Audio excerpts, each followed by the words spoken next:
Okay, so the class is being recorded, and this is me again for, of course, for recording purposes. This is me, Dr. Sam, and this is A230A, and this is our first class ever in the fall semester of 2024, 25. I would like to welcome you to the course, of course. Let me check the names and see whether any of you is recognizable and familiar to me or not. So am I familiar? Am I recognizable to everyone? Have I ever taught you anything before? Anyone? Raise your hand.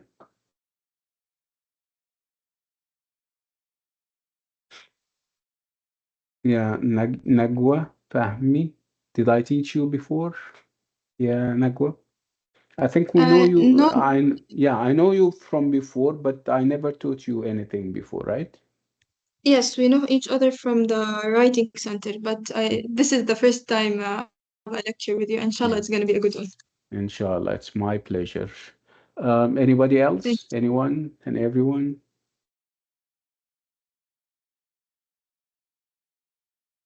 Wait. Just give me a second. The intensive courses هناك مش هنا. أنا مش فاضي، أنا عندي محاضرة.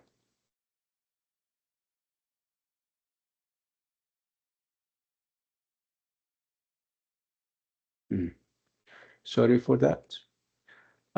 So again, I was talking about the idea that I may have taught some of you before, and even if I haven't, I'm so pleased that we're meeting, and I'm hopeful that I am going to live up to your expectations, inshallah. So what is it that we're doing in this course? We're moving along a very vast terrain that starts with plays but never ends there. So we have a multiplicity of genres, and of course, by now you know what a genre is. When we talk about literary types, when when we have the umbrella literature, under literature you would have plays, you have novels, short stories, personal essays, perhaps autobiographies and memoirs. So these are called genres. Okay, so in this course, we're not limited to one single genre like we have seen perhaps in what? No, you even tried your hands at different genres in in the previous courses. But perhaps it's more complex this time around. It's more rich or richer, if you like, where we're moving, like I said, from drama, which is otherwise known as plays, to novellas, to to poetry, to novel. We're ending the whole effort with Frankenstein, which is a novel. So again, the genres are different, and of course, the way we deal with each and every one will also be equally different. Before I start, I'm going to drop some titles, and I would like you to tell me whether you have done them before, whether you have read them before, whether you have them read to you before at one point, or you even, some of you are already teachers, and you may even taught that at one point. So when I say Othello, does it ring any bells? Raise your hands. Othello. No hands are raised, which means that this is quite new to you. When I say the Duchess of Malfi, the Duchess of Malfi, no hands are raised. When I say Candide,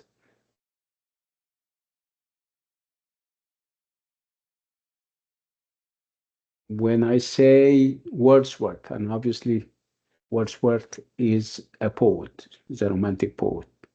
Have you ever heard the name Wordsworth? Okay. When I say Mary Shelley,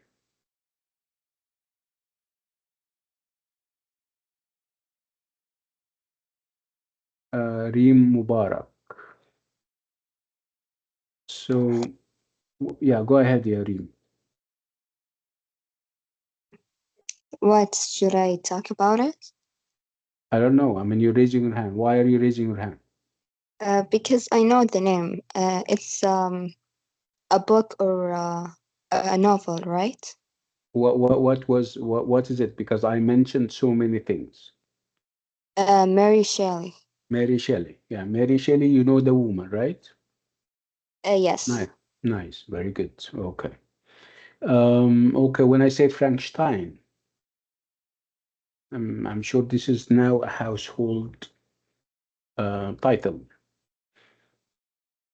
You know what Frankenstein is and who Frankenstein stands for and everything in between? Frankenstein, everyone. Yeah, Reem Abdul Mu'ti. Go ahead, Reem. It was like a sentence, something like You that. mean it's a science fiction, right? Yes, Yeah, it is. Have you read it? yes, I did before. You did it before. Okay. Have you seen it a movie? And I'm talking to everyone.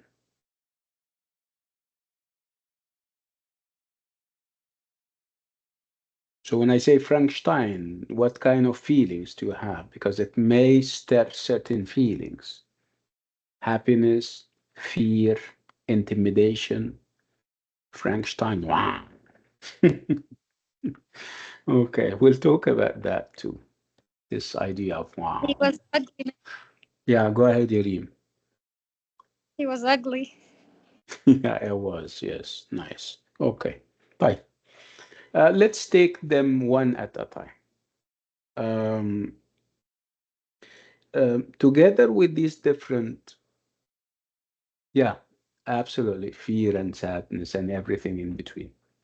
So, together with those so many titles that I have mentioned, we also have different time periods. We're not only limited to perhaps the early 19th century, where Frankenstein is. We're not limited to the 18th century, where Candide is. We're not limited to the 16th and the 17th century, where Othello and the Duchess of Malfi are. Obviously, it's all of that. So we're moving in time and space. And obviously, it's a vast terrain, like I said. We start with the Middle Ages, which means that we're talking about perhaps the 12th and the 13th century. And we move on to the Renaissance period, 14th, 15th, 16th, and 17th century, and then the Age of Reason, and then the Romantic period in the 19th century. And this is where we end. So that A230B takes over and then start with the Victorian age, mid 19th century. Okay, so and let's agree on the fact that every time period has its own characteristics, its own features. Whatever applies in the Middle Ages wouldn't necessarily apply in the Renaissance, wouldn't necessarily apply in the other periods, whether we're talking about the Age of Reason, 18th century, or the early 19th century. So let's start with the as early as the Middle Ages or the medieval period. Obviously, we were not born yesterday, and we've been in the department for quite some time. And I'm sure people mention the Middle Ages in one form or another. So when I say the Middle Ages, when I say the medieval period, what comes to your mind, if any? What is so characteristic about the Middle Ages and the medieval period? Again, we're talking about the 11th, 12th. I mean, actually, it starts way back from the 5th century until perhaps the 11th and the 12th century. But let's focus perhaps on the 11th and the 12th and the 13th century. This time was normally called the Dark Ages. Why? Why do you think they called it this way? Can I answer? Yeah, yeah. Okay. So let's have Reem and then move on to Al Jawhara. Reem, go ahead. Okay, thank you. Because Because of what? the blog, The what? the blog. The plague, the plague. There was a plague, a huge one, and lots of people died. This is what you're trying to say? Yeah. Yeah, this can be a reason, but this is obviously not the only reason or the main reason. Yeah, thank you so much, Reem. Al Gawhara, go ahead. Yes, doctor. I think it's about more about wars at that time, and the world was more dysfunctional, and everyone was trying to take over, and there's a lot of traveling and poetry, and somehow like that. Yeah, yeah, you're partly accurate, but I'm talking about the characteristics of the age in terms. Let's talk about the sciences available at the time. Let's talk about religion and how much religion was there, whether it was occupying center stage or was it on the margin, whether people were interpreting everything in terms of religion or perhaps they were more scientifically advanced. Let's talk about those aspects. What do you think?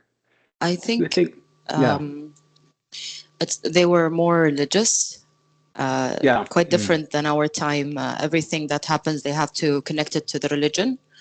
which is which is good or bad? What do you think? Uh, When you focus or you when you limit your vision to religion and you interpret everything from this prism or lens, what do you think? I think it's not great. Okay, I agree. Let's leave it there and we'll come back to it. Thank you, Al Jawhara. Any other characteristics, guys? Okay, so we have established the fact that the the Middle Ages, were predominantly religious. Obviously, there is nothing wrong with the religion. Don't get me wrong. And I'm trying to say that um, there has to be a variety of approaches when it comes to kind of dealing with things. So the focus was on religion. The focus, I mean, the clergy, the people of religion were holding sway. They were controlling everything. And obviously, this was at the expense, at the cost of other fields. I mean, science was not flourishing. Physical sciences, chemistry, physics. No, that wasn't very important to them. There was a great deal of what we call dominance and hegemony when it comes to a few people controlling and calling the shots, and everybody is reduced to poverty. You have what we call the feudal system, where you have a feudal lord, somebody who owns all the land, and everybody else is working for him. And obviously, there is a great deal of injustice involved. So this was the Middle Ages. You wouldn't expect much science. You wouldn't expect much progress in medicine, in engineering. So life was very simple. And obviously, if you have literature, it's going to reflect this state of affairs. It's going to be also moralizing. It's going to be all the time giving moral and religiousness. And what about the level of literacy? Do you think people were very literate at the time? Literate means they know how to read and write. They can pick up a book and read it. There were libraries, for example. What do you think? In an atmosphere like this one. Nagwa, you're raising your hand. Yes, based on what you've discussed with us, Doctor, that life was much more simpler. I'm There not were sure. focus We on cannot hear you needs. properly. Yeah, yeah, Nagwa. Can you hear me now, Doctor? No. We can hear you, but Yes, it's Doctor. not very coherent. I mean, there is echo in the background, and Okay, you were what about now, better. I Doctor? mean, yeah, come again. Yes, what about now? Is it good? No, go out and then come back. Perhaps that would Okay. solve the problem. Yeah. Okay. So again, so you wouldn't expect much in an atmosphere like this one. You wouldn't expect people to be very literate, right? So people were illiterate for the most part, no education, at least in the usual or in the modern sense. So what happens? I want to, as a government, I would like to communicate ideas to the people.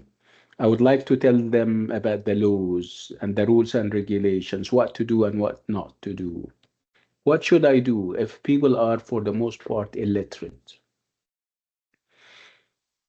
No microphones, of course. No, you wouldn't have people moving around. يا أهل مش عارف إيه. No, you don't have that. That wouldn't be very effective even. Yeah, الجوهرة. I think at that time there was like a court meeting or something like that. That there is someone who's especially that is assigned to announce what is the governor trying to say, or the king, or طيب, yes, do you this think method. that would be effective? Don't you think that there should be other ways, more There perhaps should effective there should ways? be there should be. Okay. I'll give you an alternative. What happens if there are stages or theaters where people go to the theater, of course, and they watch like a play, and the play is made specially to give those morals, to give those rules and regulations. Don't you think that this is a better way of doing it? Yeah, this is exactly what used to happen. You have small scale theaters. People go to the theater and they watch the play and they get the moral out of it. Of course, it wasn't as advanced as we're going to see it with Shakespeare much later, but there were those forms of propaganda. If the government wants to say something and people are illiterate, of course, you would have authors and playwrights who would write a play and implicitly includes all the messages and the ideas that the government is trying to communicate to people. Okay, we said that the atmosphere was an atmosphere of moralizing and religion. So, do you think those plays are going to reflect how important science is, how important, medicine and all those kinds of things are? No, obviously not. I mean, it was a predominantly religious age where the focus was on how to be virtuous and how to avoid falling into the trap of vices and bad practices. So you would have plays that reflect that, religious plays. And there were two very important types of plays. One of them is called mystery plays. And obviously, mystery has nothing to do with weirdness and vagueness. No, mystery here means guilds or unions, like trade unions, so people, communities of practice. You have the couplers, you have the carpenters. So you have mystery plays and you have morality plays. And obviously, when I say morality plays, this is very, I mean, the name is very suggestive of what the plays include. So these were the two main or predominant types of plays at the time: mystery plays and morality plays. And for the most part, you would have, um, ideas and abstractions, and those ideas and abstractions are given human form.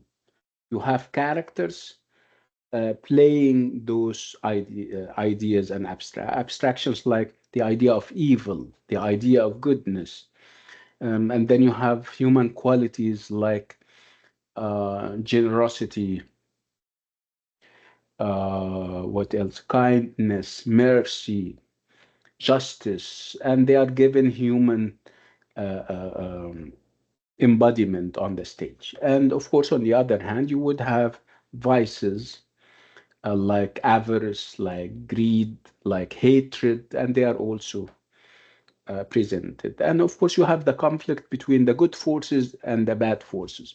Who do you think will win at the end? Good versus Mean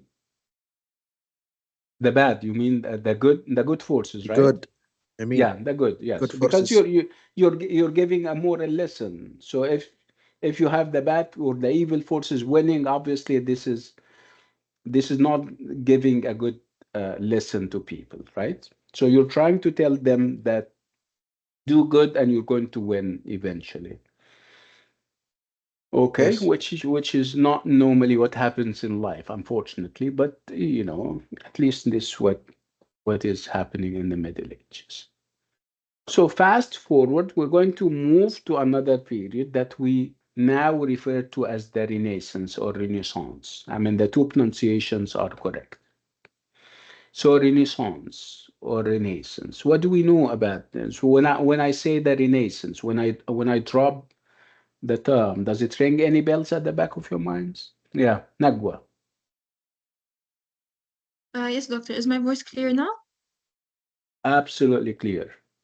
Okay. So when we speak about the Renaissance, the most common word that can summarize the area is like the rebirth or like the renovation. Like it is the age where like new inventions started coming up and like people started Can I learning more ask you, about. yeah, Nagwa, in the Yeah. interest of clarity, can I ask you to slow down a bit? I'm sorry. Yeah, that's fine. Yeah, so as I've mentioned, like during the Renaissance, it can be simplified by like the word rebirth or like a new age. It is like when new inventions started coming up, people started developing in many factors and several areas, like medicine and so on. Like they started finding inventions, creating inventions, and so on. No, I mean, Nagwa is trying to simply say that the Renaissance is the complete opposite of the medieval period or the Middle Ages, right? So if the Middle Ages was about religion, the Renaissance is about science.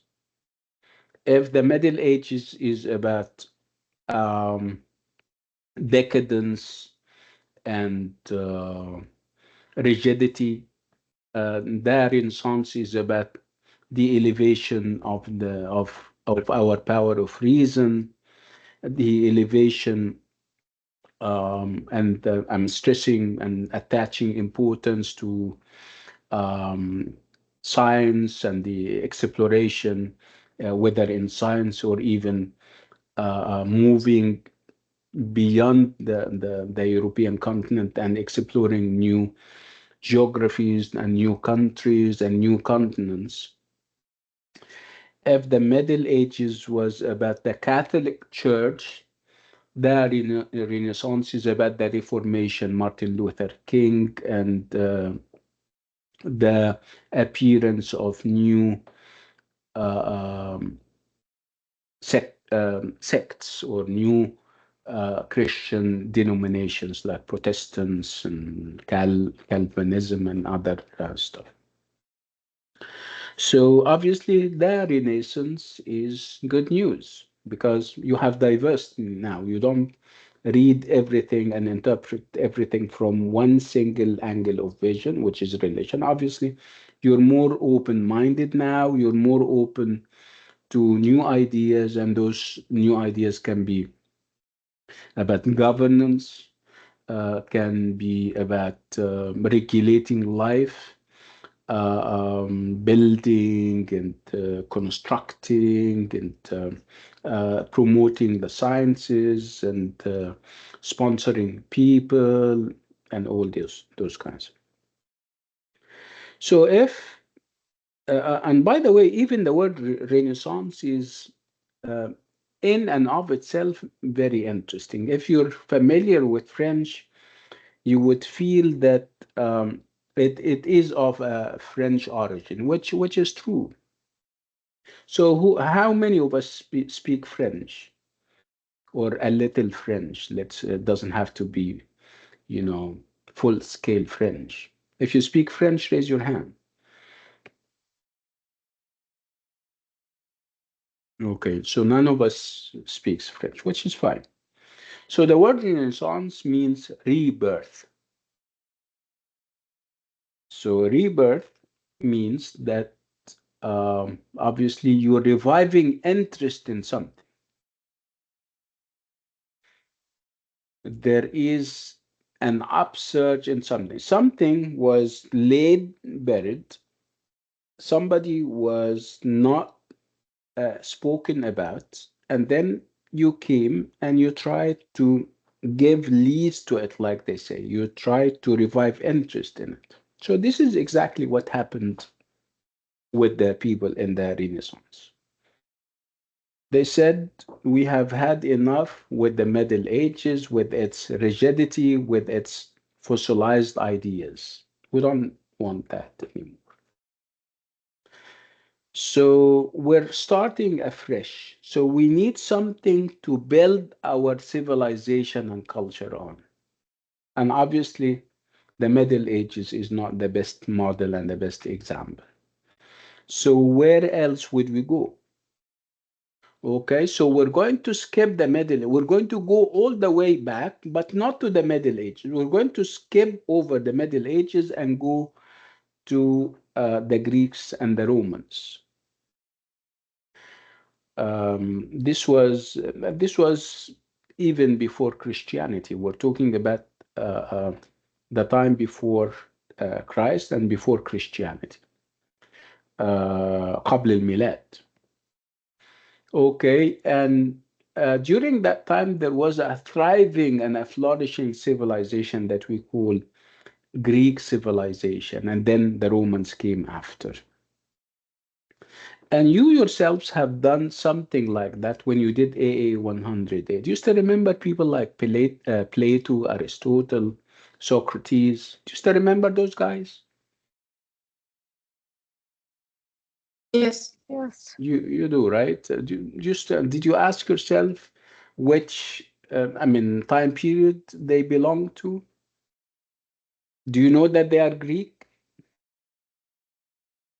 Yes. Yes. Yes. Oh, okay. And obviously they were great philosophers. Where was the focus with them? Was the focus with them on religion, on traditions, on emotions and feelings?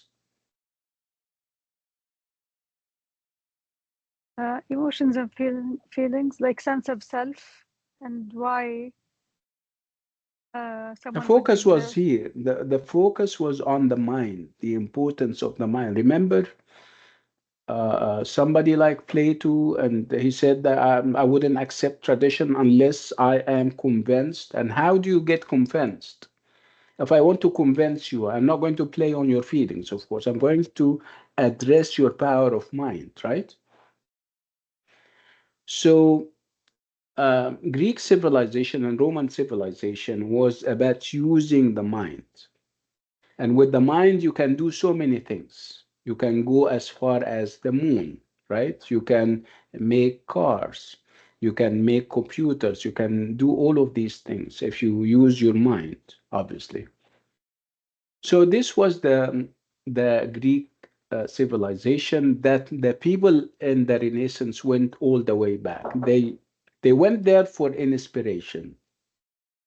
They said, we're going to skip over the Middle Ages and go as far as the Greeks and the Romans. And this is where our real inspiration comes. So they read their books, they studied their works, and they got inspired and they started to build on that. Okay, so let's move back to the Renaissance where we're talking about the 13th, 14th, and until perhaps the 17th century. Again, this was a time that is full of science, that is full of advancement in all fields, geographical explorations of other countries, other continents, like the Americas, for example, Christopher Columbus, right? Okay. So that Renaissance started in Italy. but it never stopped there. It went all the way from Italy to the rest of the continent, Europe, I mean, and it arrived in England. Um, and we're focused on this part of the Renaissance when Queen Elizabeth I was in power. She was ruling England. She was part of this Renaissance atmosphere. She was a very progressive monarch or queen. She was very welcoming of new initiatives, and she was kind of promoting the sciences and the arts. Let me ask you, what kind of arts and what kind of literature do you think we will have here? Is it going to be like that of the medieval period, focused only on mystery plays and morality plays, or is it going to be more diverse, perhaps? What do you think? I'm asking you.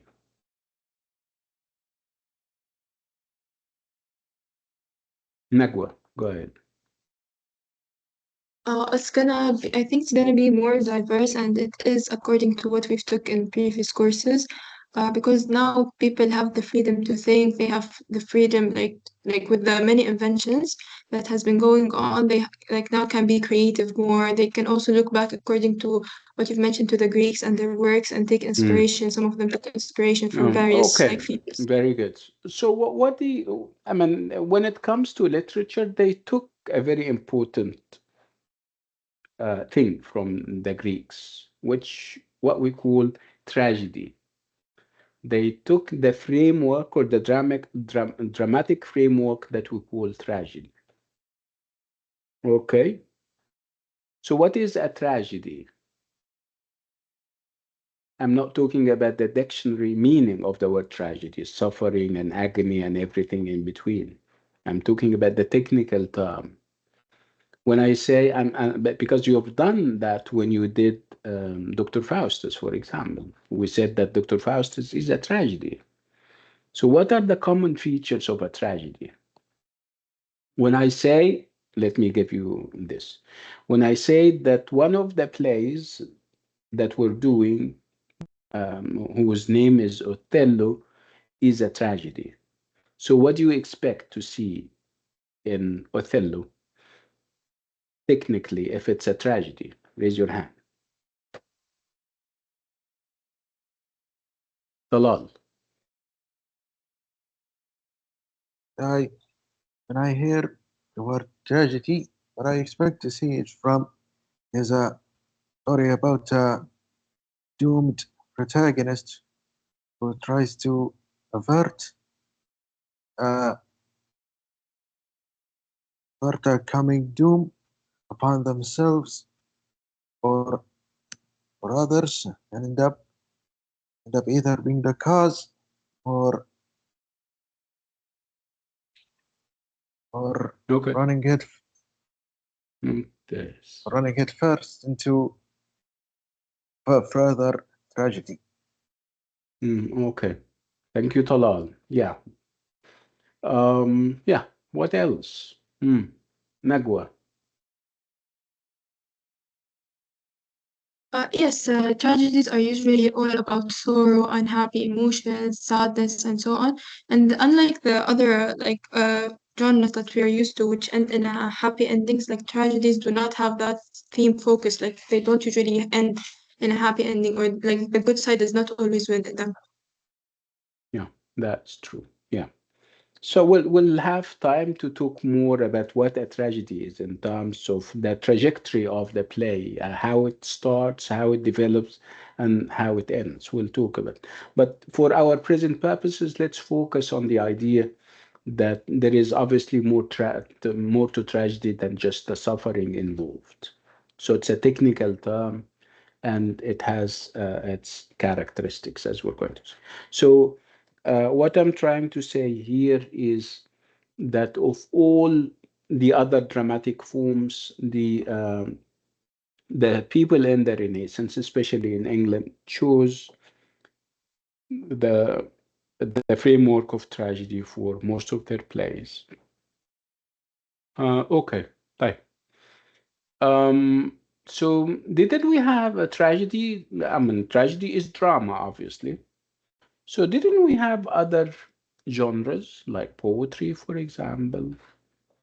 And there was no short stories, obviously. It wasn't invented, at least in its present and modern form. Novels wasn't that was obviously a new invention. It wasn't that popular. So of all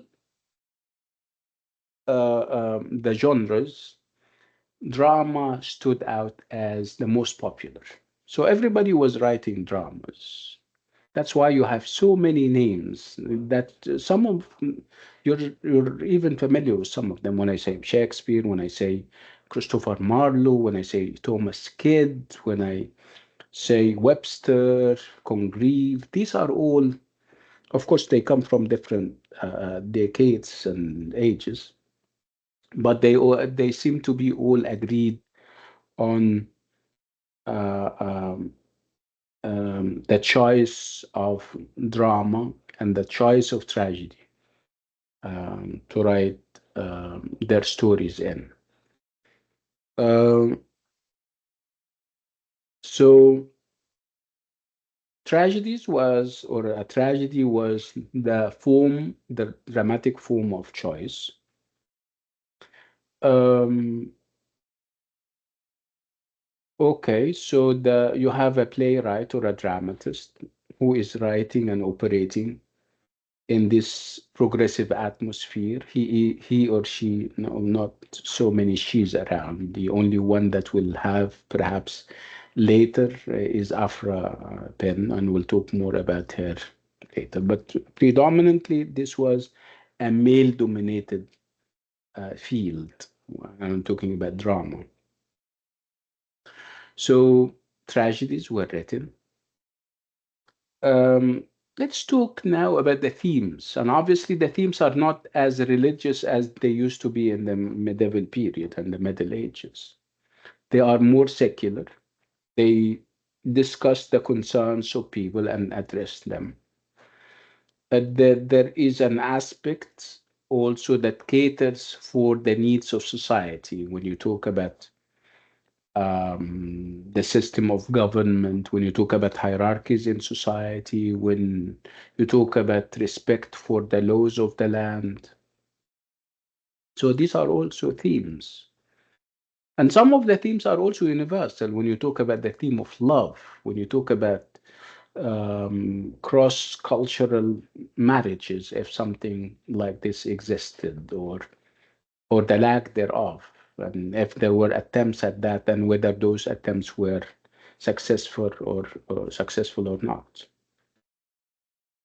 So when you have a writer writing, obviously he or she writes against a background of ideas that he or she cannot totally ignore. You live in a society as a writer, and however independently minded, and however liberal you are, you cannot flout the norms and mores of your society, right? So, what was the climate of ideas, and what was the established hierarchies and the established order that we had in the Elizabethan age, in the Renaissance, that writers reflected in their plays? We had a number of ideas that every writer was, keen on giving shape to in his plays. One of those ideas would be the idea of the chain of being. The chain of being. Being, الوجود, is a chain. And with a chain, look at this analogy. It's a very vivid analogy. On this chain, you have links. Okay. And in every link, the link uh, would be a level, and you have levels. You have something on top of this chain, and then you go down until you reach the bottom. So this is called the chain of being, and on top you would have God. This is what we call macrocosm.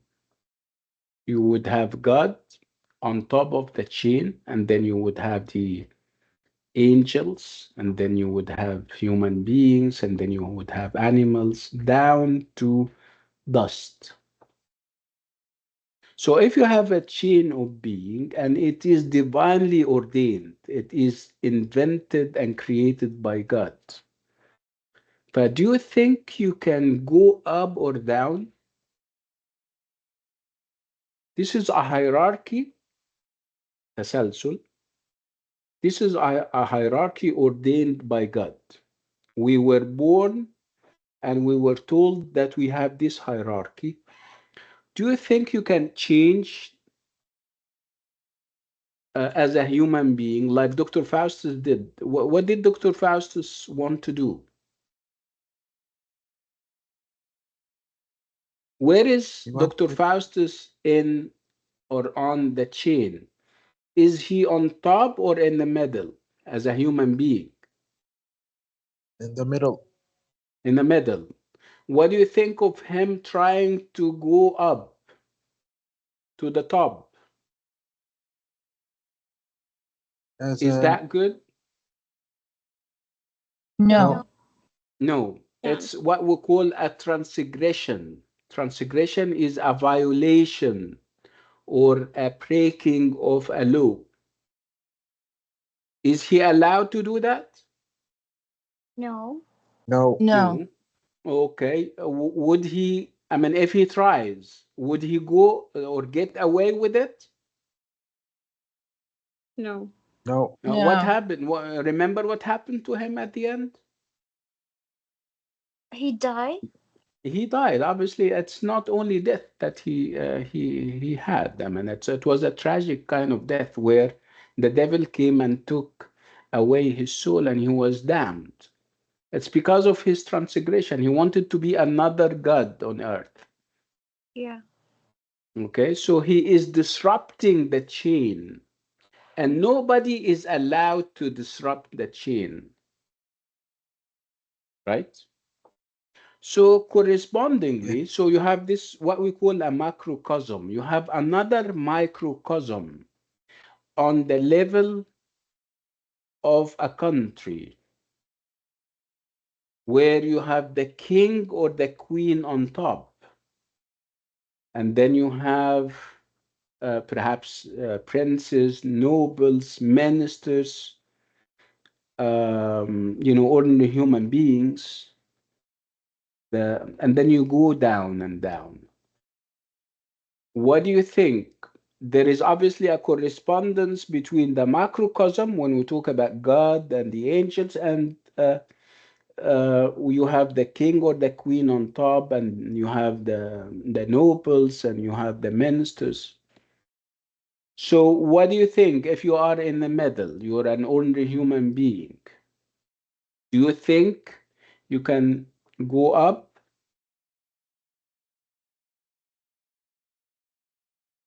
If you accept the first one, you accept the second one. You're not allowed to do that. No. Okay. Let's move to a corresponding or a parallel chain or hierarchy. What I call the hierarchy of colors. So how many hierarchies do we have? We have the chain of being, the original one where God is on top. You have another corresponding chain of being where the king or the queen is on top. And you have a hierarchy of colors where if I give you a number of colors, you tell me which is on top. You have Caucasians, whites. You have yellow, you have people who are yellow. You have people who are black. Who is on top? White people. White people, White. right? Yeah, white people. Where are the black? At the bottom. At the bottom, right? So what happens if a black guy at the time, I'm talking about the logic of the time. I mean, there is a sea of change, things changed. I am myself is the byproduct of a white woman and a black guy. No problem in the 21st or in the 20th century. We're talking about the mindset of the 16th century. Okay? So, would a black guy at the bottom of this chain, or that would it be possible that he goes and falls in love with a girl who is white,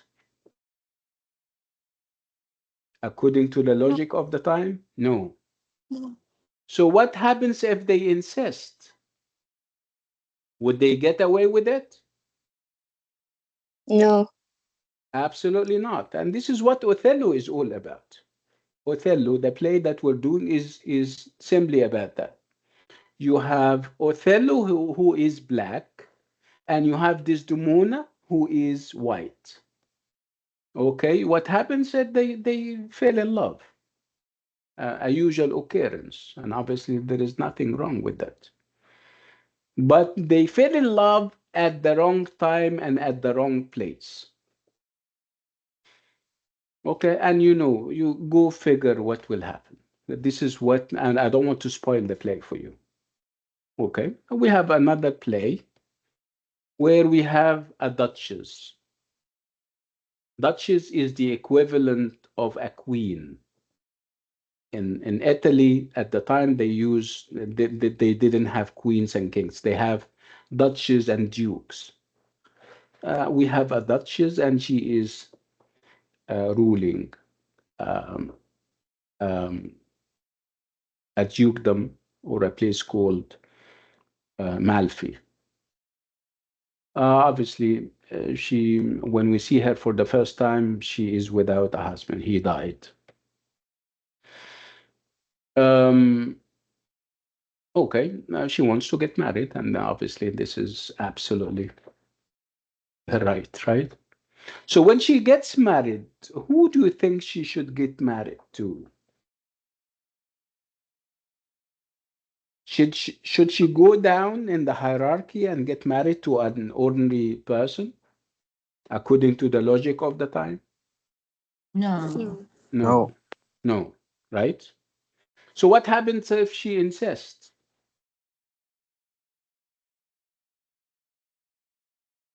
Would she get away with it? No, they won't allow. Absolutely. This is what the Duchess of Malfi is all about. Okay. And we're using the dramatic framework that we call tragedy for that, because a great deal of tragedy is involved, because tragedies are all about a great man falling from grace, if you like. He or she is somebody spectacular. You would look up to a queen or a military leader. Who wouldn't be like this? Who wouldn't wish to be like that? Everybody wishes to be a king or a queen or a military leader or a manager. So when you see the guy or the woman for that matter, she is great, but she moves from fortune to misfortune through her deeds. What did the Duchess do to move from fortune to misfortune? She decided to get married to the wrong guy. She decided to go down. How about Othello? What did he do wrong? He is exceptional, except for the fact that he is black. Okay, you're black and fine, and everybody is singing your praise and saying that you're great, but you're still black. Getting married to a white girl at the time is not acceptable. So he moves from fortune, which means that everybody is speaking highly of him, to disgrace. He's going to kill her and eventually kill himself. What a tragedy, right? This is what Othello is all about, like I said. Okay, let's move on. I think I need to share my slides and we are on our way. Doctor, Yeah, where yeah, did go you read ahead. from? Where Do you read from? I I'm mean the not أنا نعم I didn't understand معلش. Okay, where did you read from? I'm not reading. We're discussing things. Okay.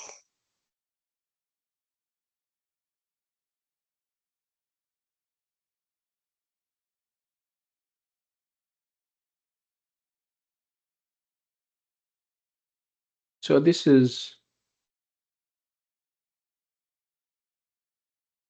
are the slides, and this is my name, and this is A230A. Okay. Very quickly, I'm going to go over some terms and concepts that we're likely to meet and meet often in the course. In terms of etymology, etymology is the evolution of a word, the development of a word. We have a number of nice words.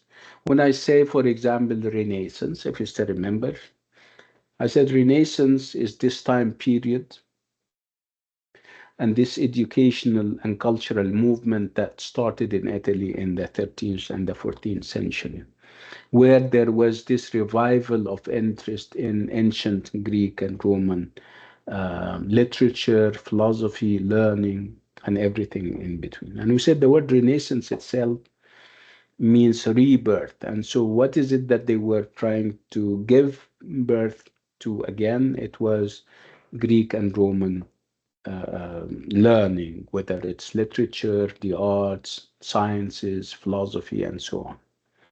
So, Renaissance is very associated to the word revival of interest in classical literature and classical learning. And then if you move on, you have the word Elizabethan. Elizabethan is a reference to the period of when Queen Elizabeth was reigning, was ruling England. This was obviously in the perhaps late 15th century, early 16th century. I need to get my numbers and dates right.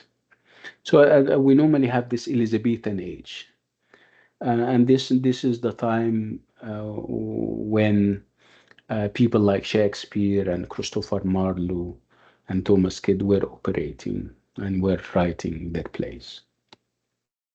Again, when we talk about the Elizabethan age, we talk about this time period when there was encouragement for and promotion of the sciences and lots of explorations, whether it's scientific or geographical. And then we move on to the Jacobean age. This was the time uh, um, immediately after the Elizabethan age. And it has the same characteristics, whether we're talking about sciences or even if we talk about drama and literature. So it wasn't different. And we have a represent in the Elizabethan age, we will have Shakespeare and we'll have Othello. In the Jacobean age, we would have the Duchess of Malfi and John Webster, the author of the play. And then we move on to the early modern times. We refer to the Renaissance as the early modern times. And then we move on to the word anthology. Anthology means a collection of poems or a collection of plays by different authors. If you move to the second column, what we're doing is, of course, fictional. And fictional means it is most of the events and incidents are from the imagination of the author. They are not factual. Fictional is not factual, if you like. And the opposite of fictional would be non-fictional. So fiction, we would say plays, for example, poems. Non-fictional would be, for example, the newspaper articles that you read because they are based on facts. Scientific books, school subjects, science and chemistry, these are all non-fictional. And then we move on to the word genre, and I told you what a genre is. It's a literary type. When I speak about literature, you would have so many genres under it, where you have play, you would have short story, novel, poem. These are all called genres, and even under a genre, you can have subgenres. For example, when I talk about a drama or plays, you would have tragedy, you would have comedy, you would have mystery play, you would have morality play, comedy of manners, and so on. So, when I talk about novels, you have different types of novels, different type of genres. Novel, you have historical novel, you have romance, you have science fiction, you have horror novels, and so on. And then you have, when I talk about plays as a genre, you would have under it, you have comedy, tragedy. When we talk about tragedy, we talk about the tragic hero and tragic heroine. And of course, poetry, we talk about so many subgenres like the ballad, the ode, the sonnet, the lyric, and so on. Let's also talk about something very important. When I drop the name of something, it has its denotation and it has its associations and connotations. When I say, for example, is Elizabethan age, when I said the Elizabethan age, and you give me different ideas. These are the associations and connotations of a word, shades of meaning of a word, if you like. But denotation is the exact meaning of a word. It's the dictionary. The dictionary meaning of a word is its denotation. Okay, when I say gate or door, when I say gate, so the denotation would be a door. Okay. But when you see the word gate or door in a play, you can think of the associations and connotations. An opportunity, a way out of a problem and stuff. So with literature, the focus is normally on the associations and the connotations of a word. When I say tragedy, when I drop the word tragedy, the associations of tragedy would be a tragic hero, somebody who falls from grace, from fortune to misfortune, and what happens to him. So when you talk about associations and connotations, if you watch yourself speaking about, you're going to find yourself speaking for so long. But if I ask you about the denotation of the, you're going to give me one equivalent or one word. We'll talk more about that. When we talk about plays and novels and everything in between, we talk about common ideas, ideas that get repeated in the work. And this is what we call theme or themes. Okay. And our approach, for the most part, when we talk about plays and novels, is thematic, where we focus on the theme or themes involved. That's why we call it thematic approach, and sometimes we call it a textual approach, where the focus is on the text. Sometimes, especially with poems, we focus on the form, where what makes the difference, between a poem and a non-poem is not the themes, because the themes can be expressed in so many different genres.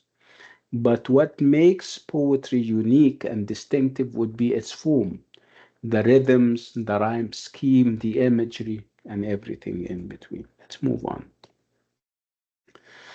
I think we need to also make a distinction between what a text is and what a context is. Um, when I talk about a play like Othello, when I ask you to go and read it, or perhaps watch it on television or on the internet, we're dealing with a text.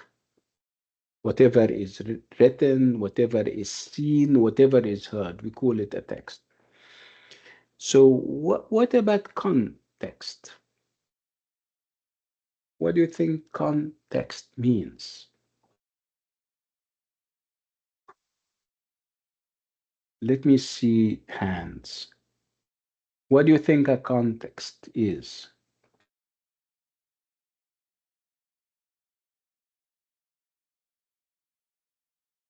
Yeah, Talal. Context is the ideas the text is trying to convey. It's not the ideas that it's the ideas that can help you understand the text.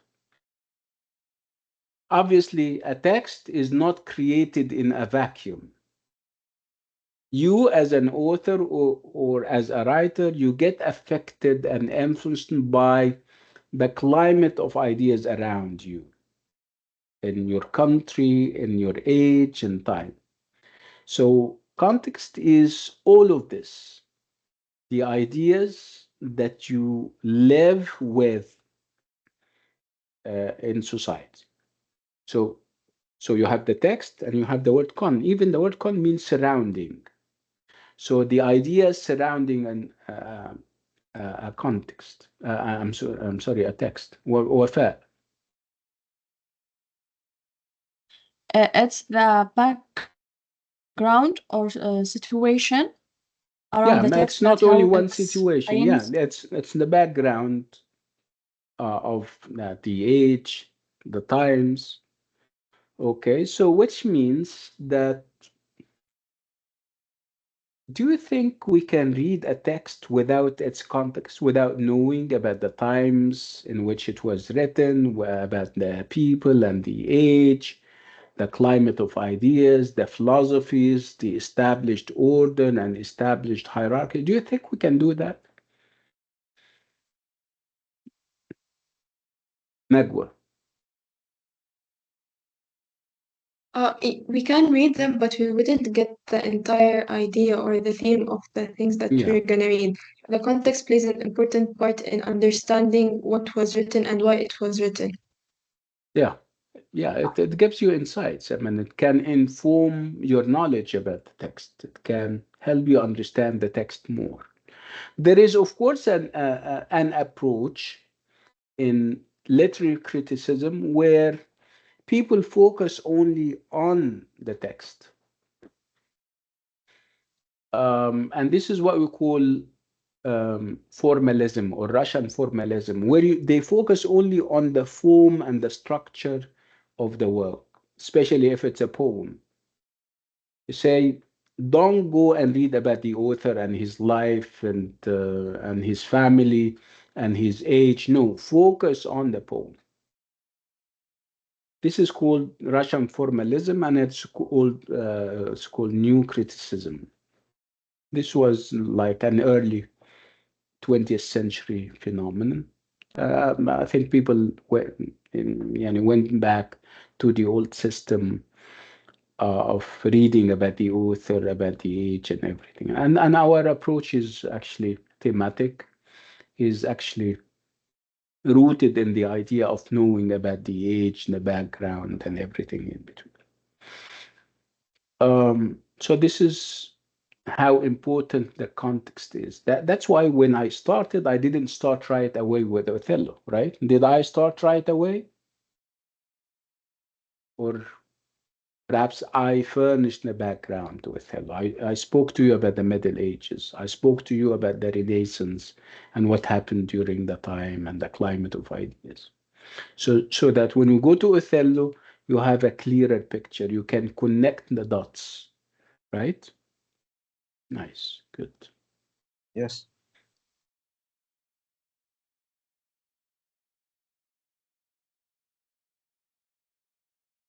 Um,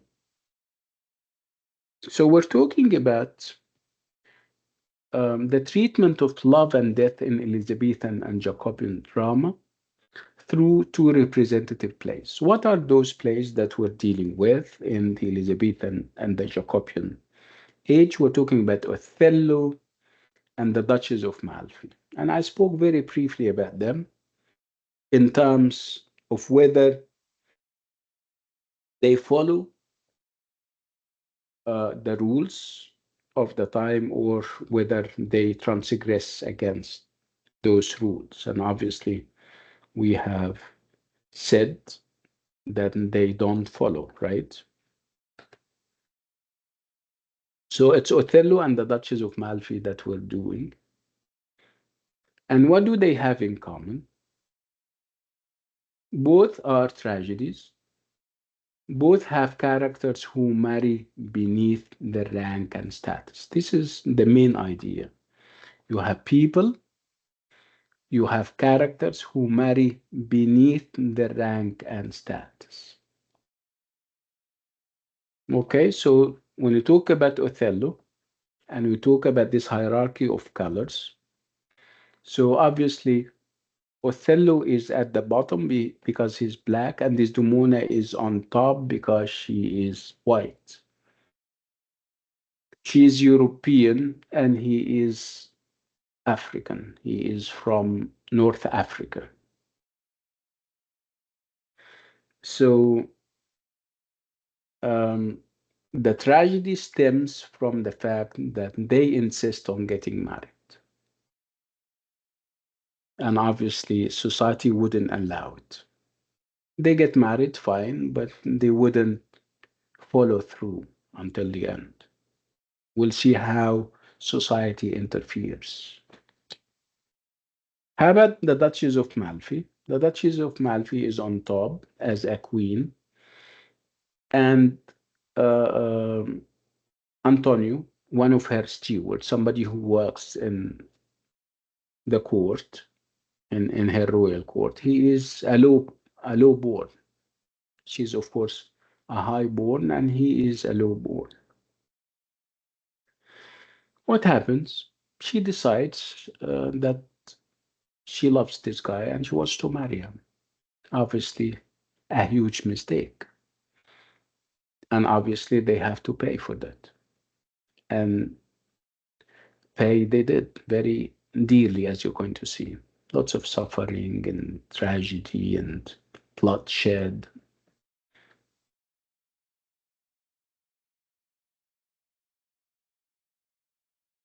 Okay. So this is what we said about Renaissance. Um, in its literal meaning, the word Renaissance, if you look at the denotation, so let's talk about the Renaissance in terms of connotation and in terms of denotation. Remember, denotation is very limited. So if I ask you what Renaissance is, you're going to say rebirth. This is the exact meaning of the word. One on one equivalent. So you find an equivalent, rebirth. But if I talk about the connotation, you're going to give me all of this. This is all the connotation and the associations of the word. Okay, so Renaissance, it means rebirth. And it is a cultural and educational movement which began in Italy in the 14th century and was dedicated to the revival of the art and culture of ancient Rome and Greece. So it is this historical period in which Yeah, we're talking about, like I said, from the 14th until the early 17th century. In England, it was specifically in the 16th and the 17th century. We normally say Renaissance, and we can also say the early modern period. Um, what was in what was trendy during the Renaissance, we said that it's tragedy. But before the Renaissance, in the Middle Ages, remember we said that there were those religious plays like the mystery plays and the morality plays. When we talk about what was happening in the Elizabethan age and in the Renaissance, and we talk about tragedies and we talk about plays, we talk about this system of patronage. Patronage means that, today we have sponsors. If you would like, if you have, if you're talented enough and you, for example, you're writing something and you want to have it on the stage, you may ask for sponsors, somebody, a company, for example, or an individual, and they sponsor it. They give you the money to hire the actors, to hire a stage and everything. So this system of patronage was there during the Elizabethan age. Most of Shakespeare's plays were, of course, sponsored and under the patronage of somebody, a rich individual, somebody in the government. Like I said, we have two representative plays from the time. We have Othello by William Shakespeare, which is obviously a tragedy. What is so characteristic about a tragedy? Like somebody said, it normally ends with the death of the main character. And this main character is normally a man of high birth and exceptional abilities. In some very few instances, you would have a woman as the tragic hero. And in this case, we don't say tragic hero, we say tragic heroine, like in The Duchess of Malfi. So what we have remarkable and characteristic about a tragedy, we have this conflict between a remarkable individual and a powerful shaping force such as fate or God or authority. And this powerful force limits this tragic, this individual's aspiration, and it destroys him.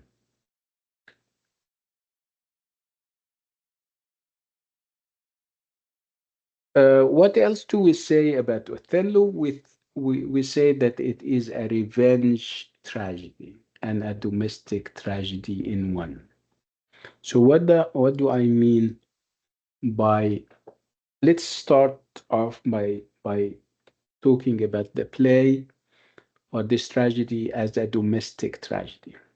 What do you think a domestic tragedy is? From the name, from the word. If you know what domestic means, it applies very much.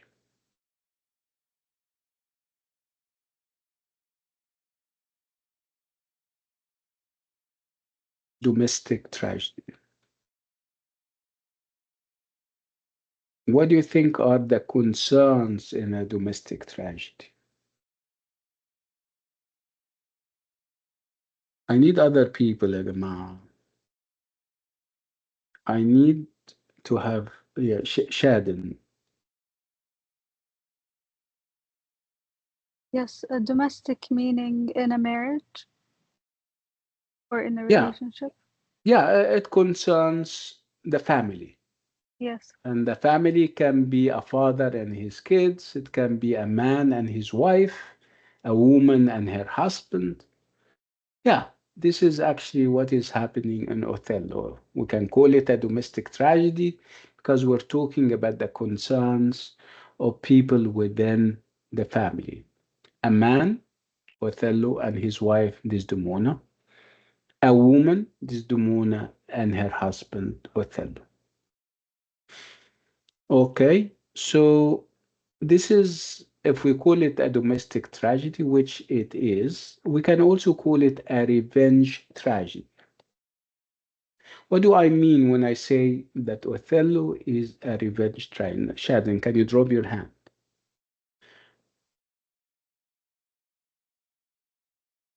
So we say that Othello and the Duchess of Malfi are revenge tragedies.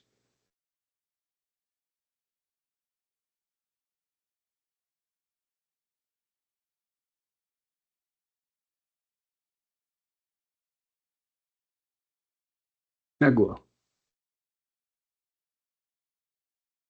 Yes, I think from its name in revenge tragedy that there is some kind of revenge. One of the characters is taking Two revenge things. on someone We else. still have this echo thing, and you still say things very quickly.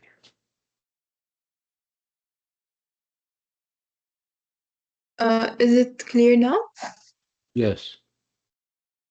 Okay, so about the revenge from its name, it can be deduced that it deals with a character getting revenge or like is mad from someone and is getting revenge from another character or something else. Yeah.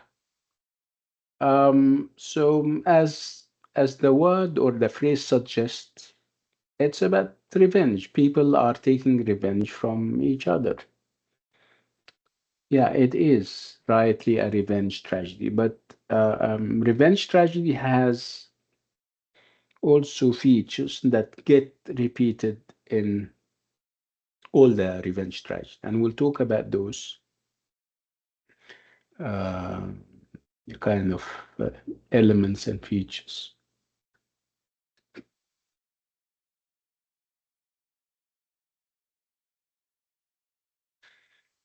So, in a revenge tragedy, the revenger struggles to find justice in a world in which the privileged abuse their power and fail to govern with fairness. The aim of a tragedy, according to Aristotle, is to create a catharsis.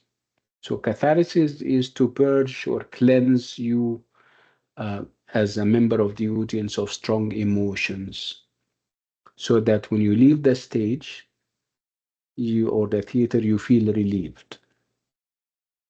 We also said that Othello is a domestic tragedy where the focus is on the domestic realm of the family and marriage. Othello is the story of star-crossed lovers. Their love was not approved by society and ended tragically. This is a very interesting way of putting it. It sums up the whole idea. Read, read it,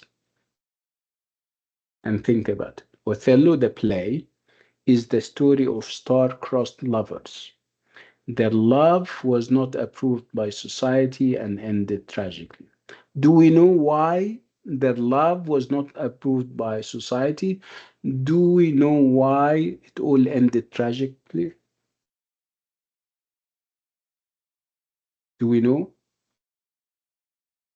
why society frowned on this kind of marriage, didn't accept it? Why the whole thing ended tragically with Othello killing Desdemona and killing himself at the end? Do we know why yet?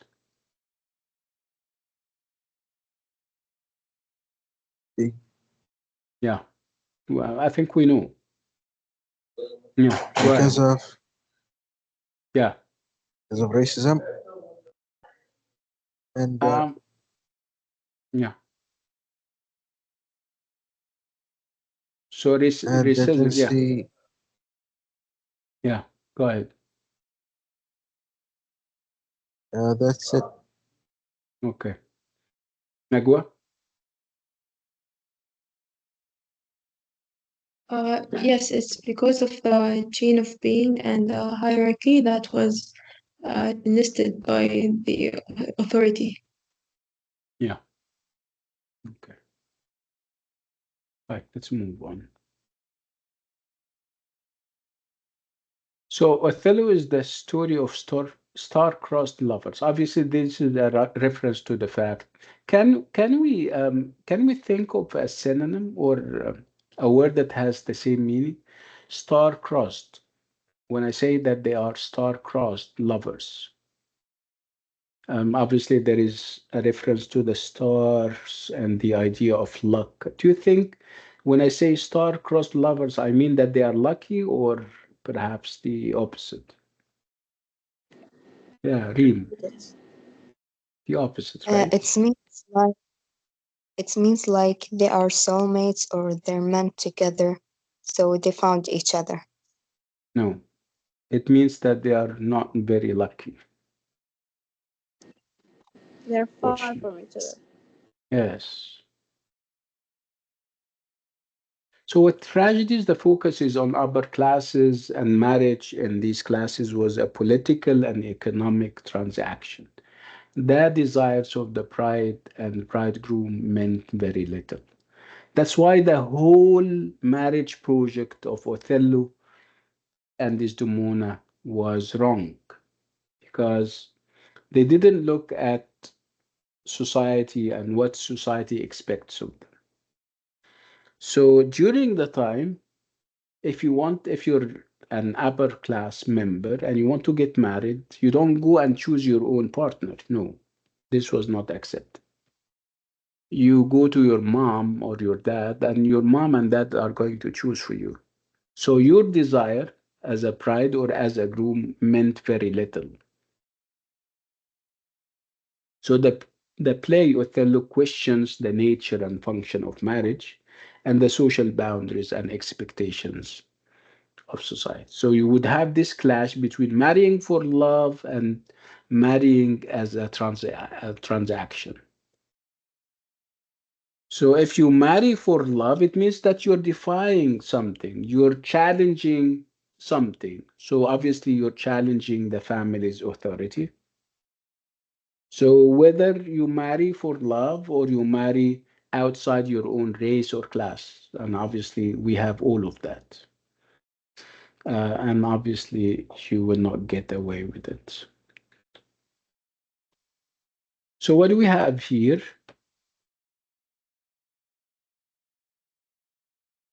I think I spoiled it for you. There is no need for this kind of asking you because we spoke already about the fact that this is Othello, right? But let's go with it and see where it will take us. So obviously you don't see in front of your eyes a white man, right? Is he white? No, he's not, No. right? No, he's not. And this is a variation on the scene. Okay. What do you think of this? What do we call this animal?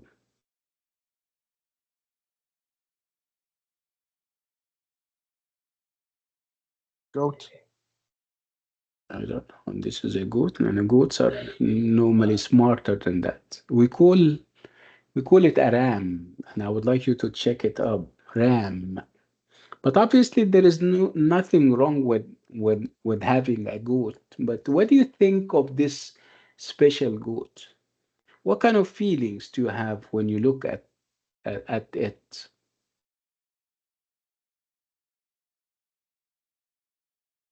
Yeah, go ahead, Yarim. Sometimes people describe it as like when you the black sheep, you are not go along with other um, people. Uh, I'm not talking about that. You're reading too much into it. Not yet. So, what kind of feelings do you have when you look at this animal? Do you feel scared, for example? No. Look at his Yes. eyes, or its eyes, I'm sorry. Right. Let's compare this animal to this one.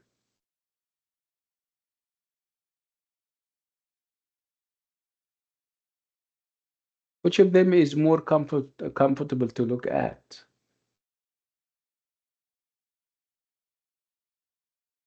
Obviously, this one, this little cutie thing, right?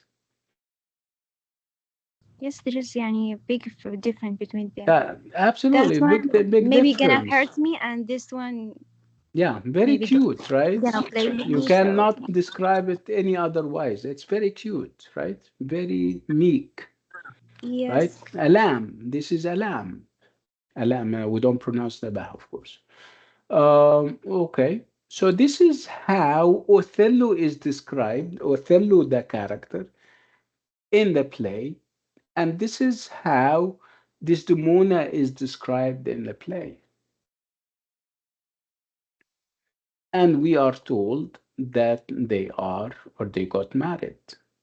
Do you think they are compatible in any way?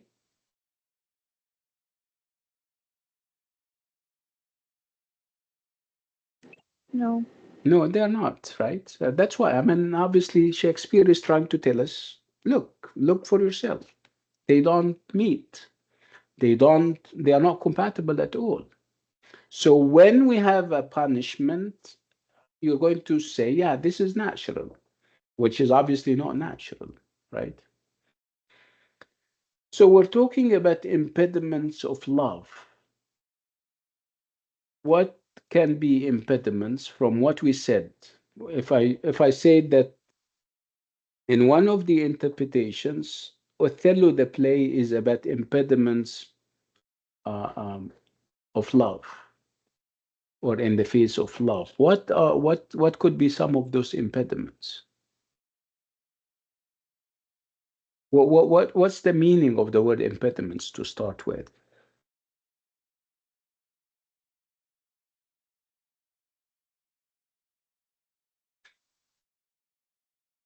When something impedes you from doing something. We have noise in the background at one point, and it impedes understanding. You cannot hear properly. So impediments are what? Yeah, Nagwa. Preventions, things that prevent you from doing something. Yeah, something that stands in the way, that prevents you or stops you from doing something. So, what could be some of the impediments of love? Two people, it seems they are in harmony, they want to get married, but there are impediments. What are some of those impediments to love?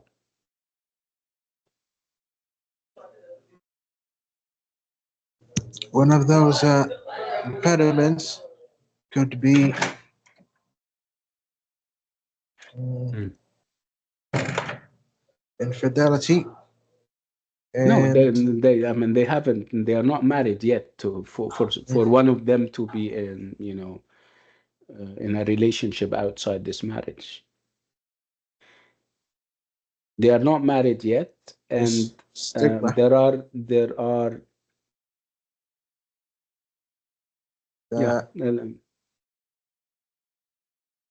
the thoughts of their peers if they knew that they were going to marry. I'm not sure I can hear you properly. That's fine. Faduma, Yes. yeah, They're social yeah, class. yeah. The idea of class. If you are in India, it would be caste, the caste system, where you have Brahmins, you have people who are under, and obviously they don't meet. They can never get married, right? In our context, it would be the idea of classes. You have high class, and you have middle class, and you have lower class, right? What do we have in the play in Othello? What kind of impediments do we have? Yes, we have. I think both social class and color. Yeah, color, absolutely. Race and color. He is black and she's white, right? Yeah. He is, this is obviously not the only thing, as you're going to see. And we're going to refer to that as even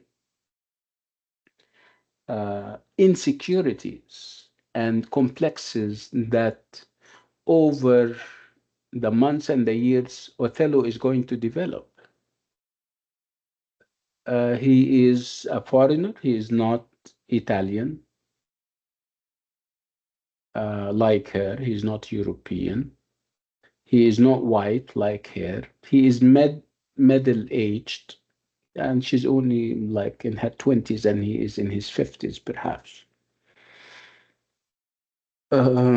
She is a girl or a woman of the city. She lived in the city for all her life. She is very civic and very civilized, and he is given to wars. He is a military leader. He only knows about deserts. He only knows about the wild sea. So he's not given to the smoothness of city and civic life. And this is also an impediment.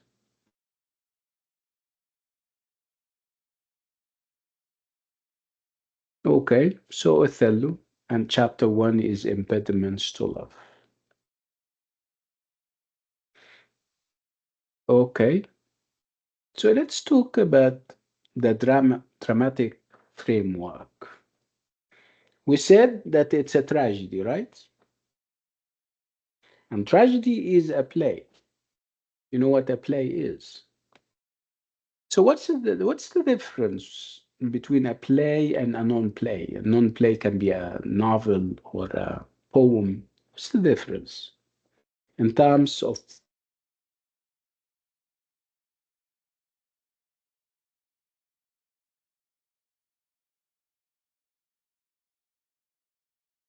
are they the same, perhaps?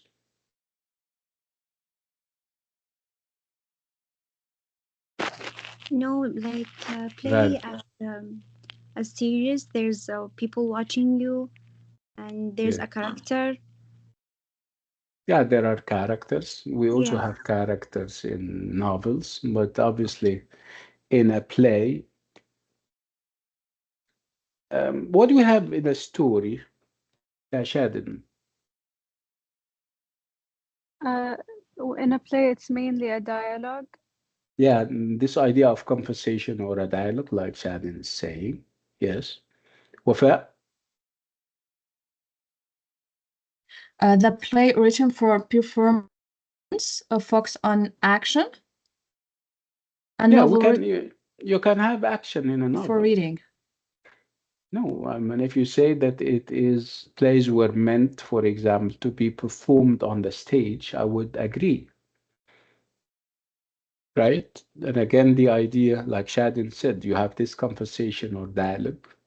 In stories and novels, you have a narrator, you have somebody who narrates, right? Okay, so Yes. we'll say, yeah, Ghada, you were saying something. Okay, طيب. No. Keep going. Okay, so the tragedy of Othello, the Moor of Venice. This is the title of the play. The tragedy of Othello. So a tragedy, this is the dramatic form that we have. It's the tragedy of Othello, and obviously Othello is not a common name. It's not Bell or William or John. So you would expect that Othello is not European. And what makes it even clearer would be the idea that we're saying the Moor of Venice. So where are we? Where are we, everyone? We are in Venice. And where is Venice? In Africa? Italy. In Europe, right? In Italy. Which is very strange because we're talking about a Moor. A Moor at the time was a reference to people who come from Africa. They are not white, of course.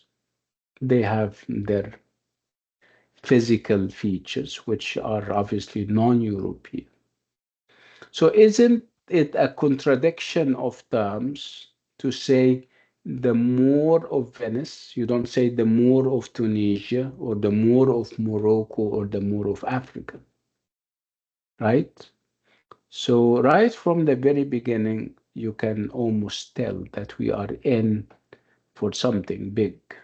The Moor, the Moor is a reference, is how Europeans used to refer to people who come from outside the continent, especially Africa and North Africa. North Africa, especially, all the way from modern day Spain, Andalusia in the past, until Mauritania at, in North Africa. Those people were normally referred to as Moorish and Moor.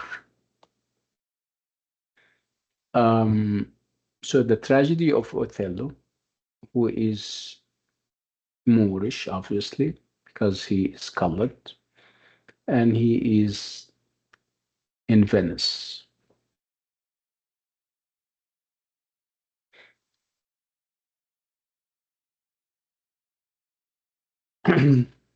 So, like I said, it's a tragedy, and with all the associations of a tragedy, sad ending, and the death of a great or a noble person. Obviously, we're referring to Othello, the character. So, Othello is the main character or the tragic hero.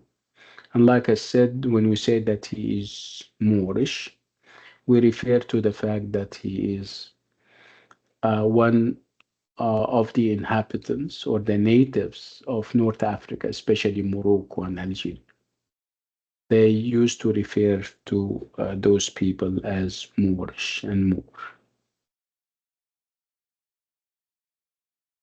And of course, Venice is in Europe and is in Italy, and it was a great center of civilization at the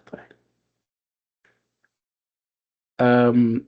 Venice was a trade center and it was a commercial empire like no other. Very strong economically. The only thing that they lacked was the military power. I mean, they didn't have military strength. That's why they would have ancillaries and they would have people from other countries. They hired them to defend them. And they were in rivalry and competition with the Turks, the Ottoman Empire at the time. So they needed people like Othello to come and defend them. So obviously in the play, Venice is not the only place that we're visiting. We also have, as of Act 2, Cyprus. And of course, you know Cyprus. Cyprus is modern day Cyprus. And if you know about Cyprus or Cyprus, it is a coastal city.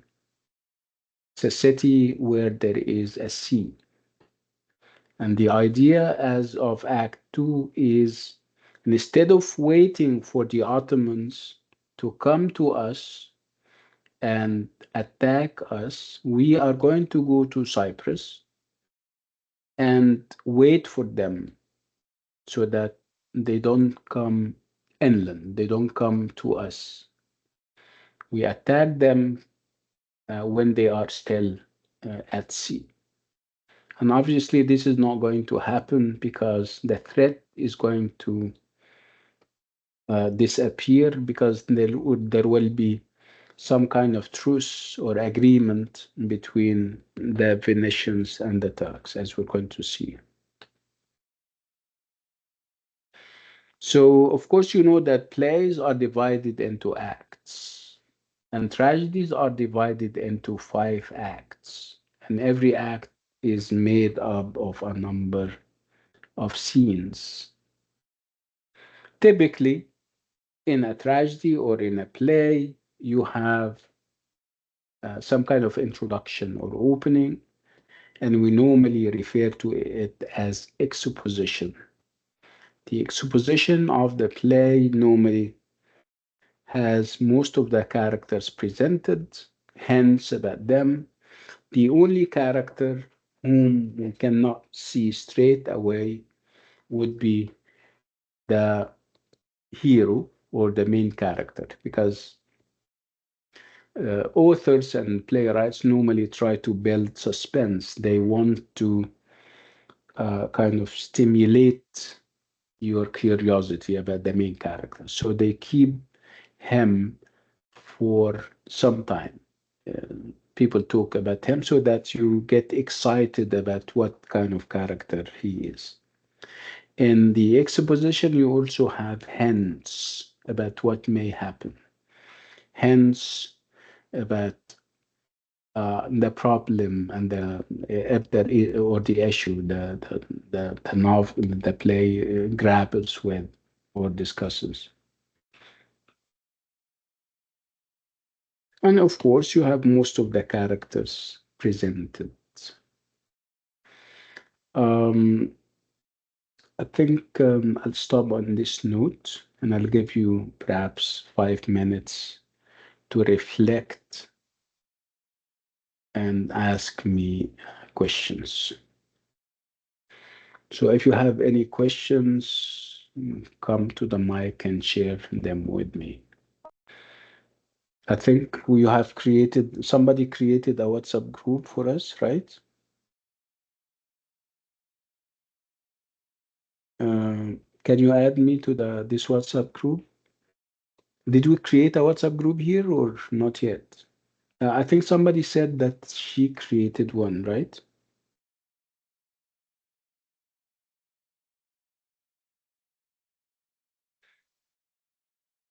Yeah, go ahead, yeah, Reem. I'm sorry if I'm interrupting you, Doctor, but can you please send us the slides? I can send them, but I need to be added to the WhatsApp group that you have just created so that I can send you the recording, and I'll also send you the slides. Can you add me to the WhatsApp group before I forget and you forget? Do you have my number, anyone? But let me stop the recording because we don't need it anymore, and then I give my number.